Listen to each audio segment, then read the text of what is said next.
Olá, eu sou Lauro Jardim. Eu sou o Gabeira. Eu e Gabeira estamos hoje aqui, como em todas as terças-feiras, para bater um papo sobre os assuntos quentes da semana.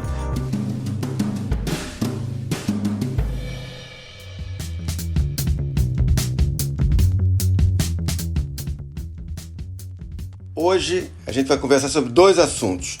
Primeiro, eu e o Gabeira vamos falar da brigalhada que o Paulo Guedes se meteu no meio dessa tentativa de criar um programa social para substituir o auxílio emergencial. O Paulo Guedes, na mesma semana passada, ele bateu boca com o Rodrigo Maia, bateu boca com o ministro Rogério Marinho, e isso não é pouca coisa. Eu não acredito que o Marinho tenha falado mal de mim. E nem acredito que ele esteja... Porque se ele está falando mal, tem três coisas. É despreparado, é desleal e é um fura-teto. Está confirmando que é um fura-teto. E, enquanto isso, o programa social que o governo quer botar de pé, o tal do Renda Cidadã, continua na estaca zero. Depois, a gente vai falar da surpreendente escolha do Cássio Nunes Marques para a vaga do Celso de Mello, que vai se aposentar na semana que vem no Supremo. Ele é um azarão que desbancou toda uma lista de pessoas próximas ao Bolsonaro e desagradou também uma parte considerável de apoiadores do presidente.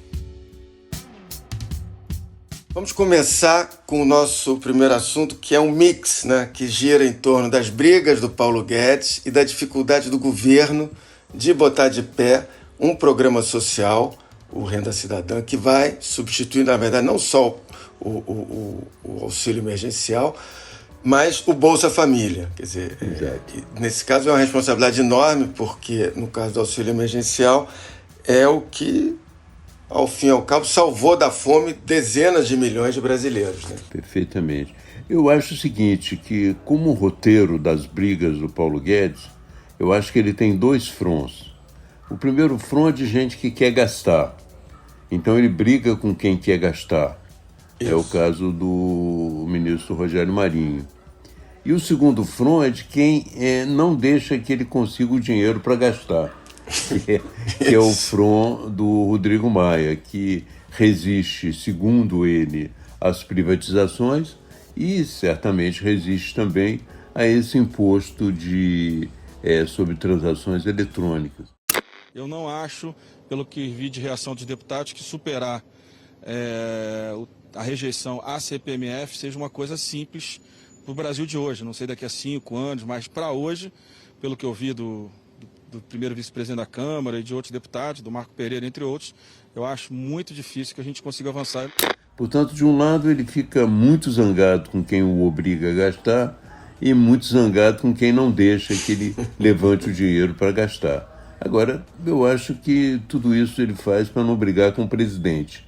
O que você acha? Ele, na verdade, tem uma relação diferente com o presidente. Em circunstâncias normais, acho que a gente poderia dizer que o Paulo Guedes estaria à beira de cair, porque o presidente, afinal, em princípio, quer manter a popularidade. O time do Rogério Marinho diz que vamos gastar, vamos fazer obra e tal, e o Paulo Guedes quer segurar. Então, numa situação normal, ele cairia. Só que o presidente não é uma pessoa tão previsível assim. Ele, por tudo que eu apuro, que eu converso com as pessoas, ele de fato gosta muito do Paulo Guedes. Eu não estou dizendo com isso que um dia o Paulo Guedes não possa cair, mas é menos óbvio do que pareceria em situações normais. O problema é que faltam aí pouco mais de 80 dias para acabar o ano, e ainda tem uma eleição no meio, e essa questão do Renda Cidadã está na estaca zero ainda. E todo dia tem no cenário para tentar responder a pergunta que é crucial. Qual vai ser a fonte de financiamento do programa, do Renda Cidadã? E a gente está falando de 35 bilhões de reais por ano. Ontem, conversei com 2 integrantes da equipe econômica sobre isso. Os dois pensam da mesma forma, claro, eles trabalham ali com o Paulo Guedes. Um deles me disse textualmente o seguinte: Lauro, a gente só vai ter recurso se a gente remanejar os gastos já previstos. Se não for assim, não tem jeito. Quer dizer, ou seja, o que ele está dizendo é que não há espaço para despesa nova, senão fura o teto, que é ilegal.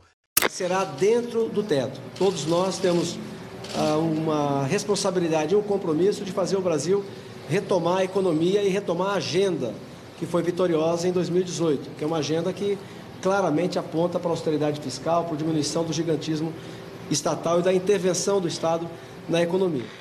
E despesa nova é o que boa parte, às vezes, dos congressistas querem que seja feito para bancar o programa. O outro integrante da equipe econômica com quem eu bati um papo ontem de noite me disse o seguinte: Lauro, essas ideias de gasto e tal, sem lastro, todas vêm do Congresso, mas aqui a gente não pode e não vai ceder. E aí a gente também vê ideias surgindo hoje mesmo, quando a gente abre os jornais, a gente vê que surgiu a ideia de se cortar os super salários do funcionalismo federal, tá? Que com isso poderia garantir 15 bi de receita para o Renda Cidadã. Só que, Gabeira, você então conhece o Congresso muito mais do que eu, foi deputado. Você acha, em que pese que eu acho que seria correto você cortar os super salários, que é o considerado acima de R$39 mil, tá? Em que pese eu achar correto, você acha que seria factível, nesse curto prazo, alguém conseguir cortar os super salários do funcionário federal? É impossível. E como é que você vai combinar com os russos? Você tem o super salário no executivo, mas você tem no judiciário e tem no legislativo. Exato. Como é que você vai combinar com os russos, né? Essa é uma questão. Agora, voltando atrás um pouco, eu queria só pontuar. Você disse que o Bolsonaro tem uma boa relação com o Guedes, ele segura o Guedes. Mas eu acho que o medo do Bolsonaro, ele tem dois medos. O medo central é não ser reeleito. Sim. E dentro desse medo de não ser reeleito, um dos problemas que o preocupa é a economia degringolando, entende?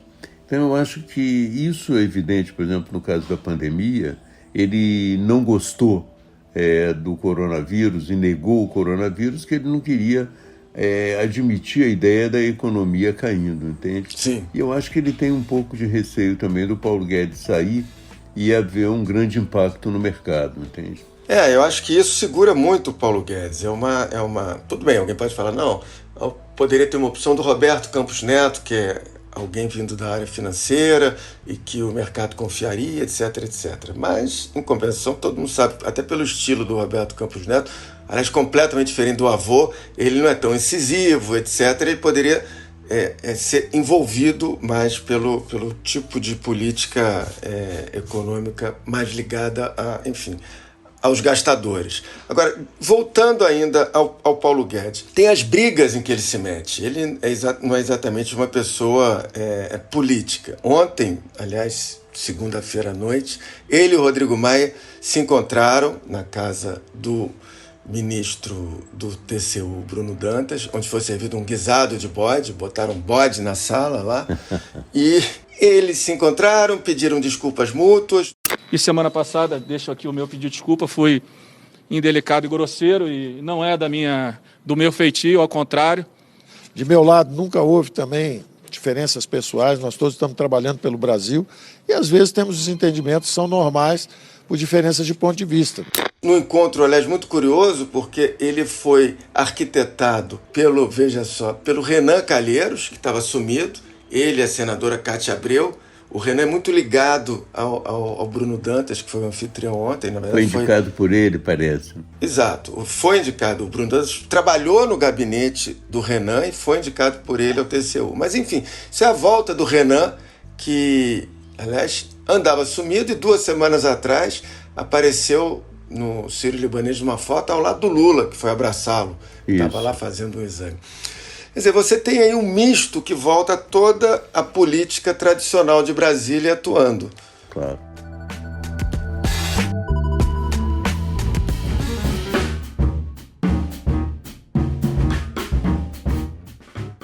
Agora, sobre o cachimbo da paz fumado pelo Rodrigo Maia e o Paulo Guedes, ou o guisado comido por eles de bode, quer dizer, eu não aposto R$1 nessa paz, porque ela não foi feita para durar.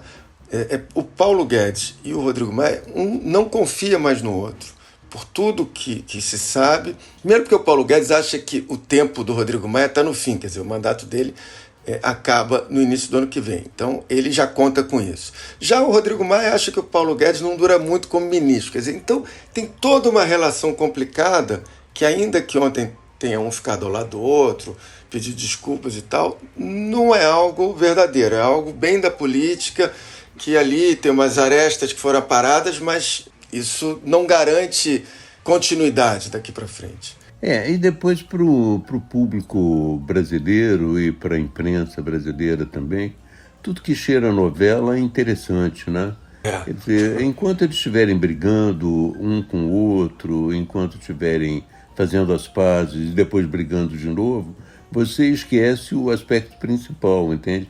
Que não estão conseguindo resolver as questões que estão na mesa, entende? Quer dizer, a questão principal na mesa, no momento, né, para o governo, é essa: como responder a essa necessidade de uma ajuda emergencial para milhões de pessoas a partir de janeiro. Ele não tem resposta para isso, entende? Não, exata. Essa é a questão principal, que a gente andou, correu em círculos, mas este é o ponto. A equipe econômica não tem uma resposta para isso, porque não há de ser corte de super salários, que a gente sabe que é algo que entrou na manchete de hoje e vai morrer, porque isso não vai passar. Vamos falar claro, se tivesse já tinha aparecido, você não acha? Exatamente, faltam só 80 dias. Tem alguém aí falou na possibilidade de o governo estender o estado de calamidade, que termina dia 31 por causa da pandemia, 31 de dezembro, e com isso poder ter algumas liberdades no teto. Fiscais no teto para o início do ano que vem. Só que isso, até onde eu apurei, nem o Bruno Dantas, que é ministro do TCU, e nem o Rodrigo Maia admitem. Quer dizer, isso não é uma coisa simples. Primeiro, o Rodrigo Maia não admite também por um cálculo político. Ele não quer continuar dando esse espaço para o Bolsonaro. Tem ali um cálculo político do Rodrigo Maia.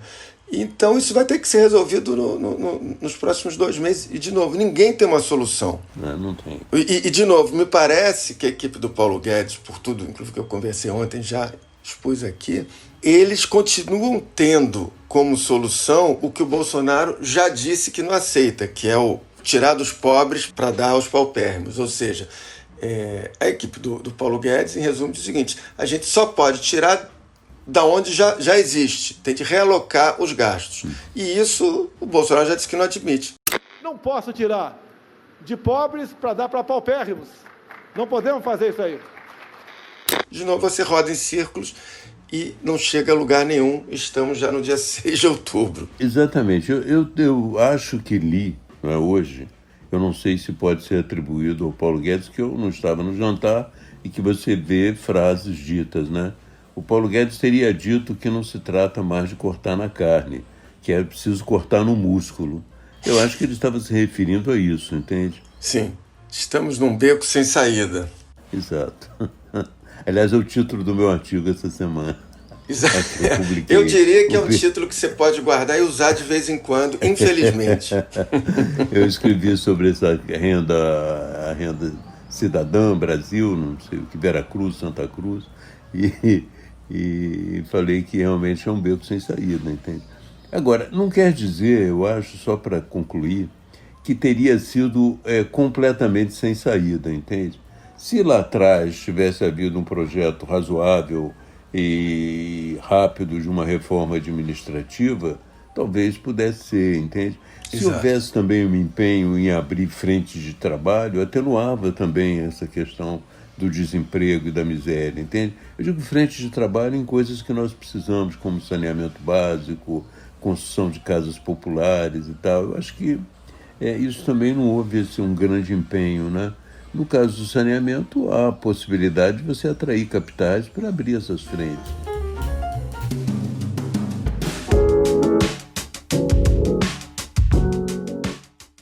Gabriela, vamos para o nosso segundo tema de hoje, que é o Bolsonaro tirou da cartola o nome de um juiz do Tribunal Regional Federal de Brasília, um juiz que trabalhava, na verdade, para ser indicado para o STJ e acabou escolhido para o Supremo. O Cássio Nunes Marques está deixando enraivecido e sem chão não só os olavistas, mas também aqueles apoiadores estridentes da ala evangélica, como o pastor Silas Malafaia. Meu presidente, com todo respeito, como é que o senhor vai indicar um cara para o STF, nomeado por Dilma, amigo da petralhada, com posições socialistas? O presidente, na verdade, ele prometeu, passou aí um ano inteiro prometendo alguém terrivelmente evangélico para o cargo, ou um conservador, e veio um juiz discreto, que desde que chegou em Brasília há quase 10 anos, ele transita bem entre políticos de várias alas. Há anos ele articula a ida dele mesmo, Cássio, para o STJ. Eu mesmo conheci o desembargador Cássio num almoço 2 anos atrás em Brasília, que tinha esse intuito, ele queria um pouco se apresentar como candidato ao STJ e tal, estava trabalhando essa candidatura. Agora, sobre ele ser conservador, não que ele não seja um conservador, eu acho que ele é um conservador, mas talvez ele não seja tanto quanto essa turma gostaria. É uma turma, afinal, que é contra até os abortos em casos previstos em lei.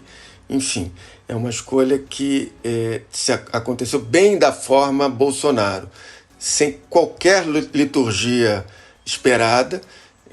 Basta ver que Bolsonaro levou o Cássio na casa de Gilmar Mendes para pedir a bênção dele, Gilmar, e ao Toffoli, que também foi convocado, e depois, nesse final de semana, o presidente levou de novo o seu escolhido na casa do Toffoli.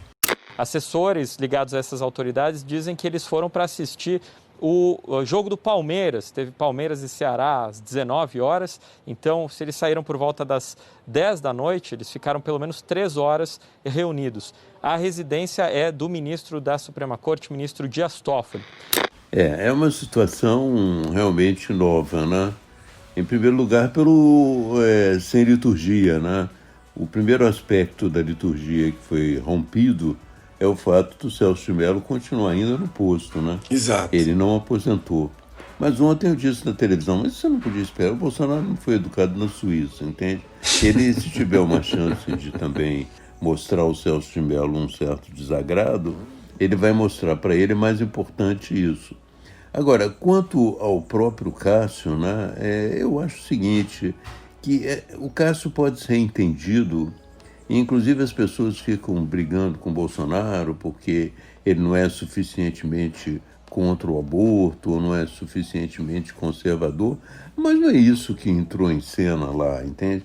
Você não está discutindo um juiz como se estivesse nos Estados Unidos, um juiz que tivesse com posição sobre costumes e uma posição conservadora mais clara contra um juiz liberal.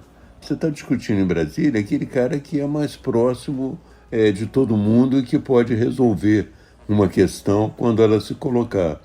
Por exemplo, em Brasília, a gente dá muito valor à pessoa com quem você pode falar, entende? E ele é um ministro que quase todo mundo pode falar. Se você perguntar, por exemplo, aos políticos do Piauí, eles vão dizer, poxa, um cara excelente, dá para falar com ele, entende? Se você perguntar ao Centrão, o Centrão vai dizer, poxa, dá para falar com ele, entende? Então, se você perguntar ao Flávio Bolsonaro vai dizer, puxa, dá para falar com ele. Se você perguntar à Ordem dos Advogados do Brasil, puxa, dá para falar com ele. Então, eu acho que isso tudo é um ministro que a própria situação de Brasília pede nesse momento, entende? Um ministro que dê a garantia de que não vai haver um processo de radicalização na repressão ao processo de corrupção. Eu acho que isso é o primeiro ponto. Ele não vai ser uma linha dura contra a corrupção. Esse é um ponto que eu acho que é uma linha divisória, a posição em relação à Lava Jato. A segunda linha, essa é uma linha divisória fundamental. A segunda linha divisória que eu acho que a gente tem que entender, e pode ter explicado isso também, é o fato de que o Bolsonaro vem numa mudança desde quando o Queiroz foi preso. Essa mudança significou uma aproximação com o Centrão e significou também uma aproximação com o Supremo, entende? Então ele queria escolher um candidato que fosse aceito pelo Centrão, que fosse acolhido pelo Centrão, que fosse acolhido pelo Supremo e que fosse também um candidato que em caso de necessidade, ele pudesse contar também para segurar a onda do Flávio Bolsonaro, como ele já conta com alguns lá. A Procuradoria-Geral da República defendeu que o Supremo Tribunal Federal rejeite uma ação do Ministério Público do Rio que contesta o foro privilegiado do senador Flávio Bolsonaro no caso das rachadinhas. O vice-procurador-geral da República, Humberto Jacques de Medeiros, considerou a ação do MP inadequada. Eu acho que essa é a questão que está em jogo em Brasília, no meu entender, nesse encontro com Toffoli, com Gilmar, é uma troca de poder, entende? Bolsonaro precisa deles. Exatamente. Entende? E eles estão dizendo para o Bolsonaro, olha, a gente faz desde que nós tenhamos também a nossa cota de poder. Ali em Brasília, a única... Você falou em um prato de buchada de bode, mas o único prato que existe realmente e é disputado é o poder, pô.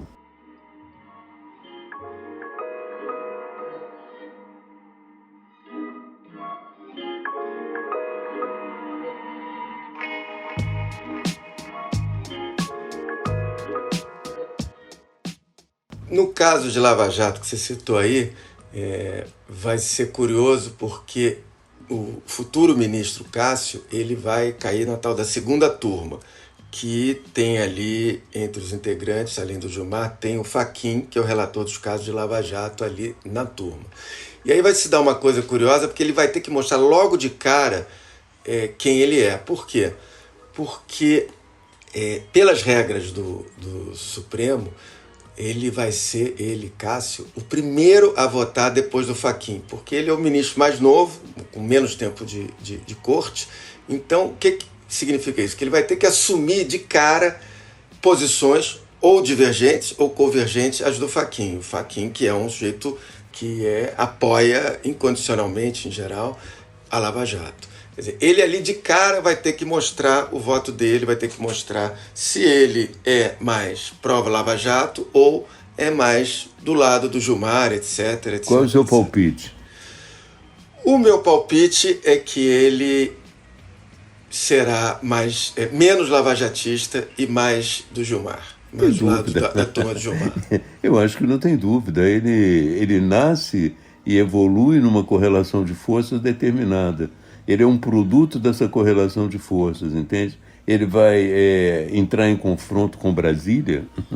Exatamente. Na verdade, porque o Bolsonaro, como você disse, escolheu ele para que ele, Cássio, não criasse problemas, seja para ele, Bolsonaro, ou para a família Bolsonaro, que significa o Flávio. Quer dizer, assim como o Centrão. Quer dizer, só para lembrar... Em tese, pode-se dizer sempre assim, não, um ministro, quando é escolhido, a partir do momento em que é escolhido, ele tem independência. Tem alguns casos que surpreendem. O Fux, por exemplo, foi colocado no Supremo em 2011 pela Dilma e todos os petistas já achavam que ele ia matar no peito, e no julgamento do Mensalão, que ocorreria em 2013, 2 anos depois, ele foi duríssimo com os mensaleiros. Quer dizer, só que por tudo isso que a gente já falou, o perfil do Cássio Nunes Marques é diferente. Por toda essa ligação com políticos de todos os partidos, ele é mais maneiroso, etc, etc. É um ministro que o sistema em Brasília queria, entende? Alguém com quem se possa falar. E evidentemente que aqui e ali ele vai aceitar uma condenação e tal, porque são coisas que também você não pode agredir, né?